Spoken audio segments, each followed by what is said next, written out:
नमस्कार साथियों बिहार की राजनीति में जिस हिसाब से उठापटक मच रही है, ऐसा लग रहा है कि जैसे अब फिर से वहाँ पे एक जो है बीजेपी और नीतीश कुमार वाली सरकार बनने जा रही है। क्योंकि मैं देख रहा हूँ कि इस टाइम नीतीश कुमार और तेजस्वी यादव के बीच जो है बिल्कुल भी नहीं जम रहा है।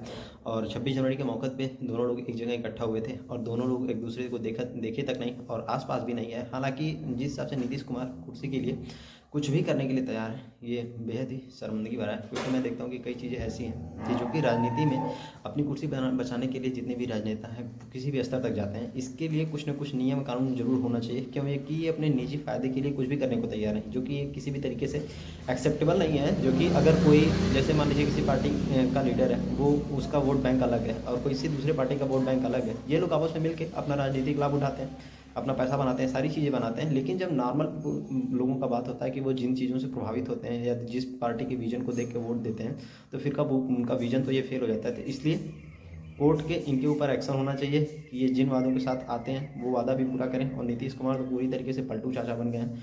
वो किसी भी पार्टी में किसी भी टाइम उलट जाते हैं और पलट जाते हैं, भरोसा नहीं होता कि हाँ कब वो किस पार्टी में चले जाएं।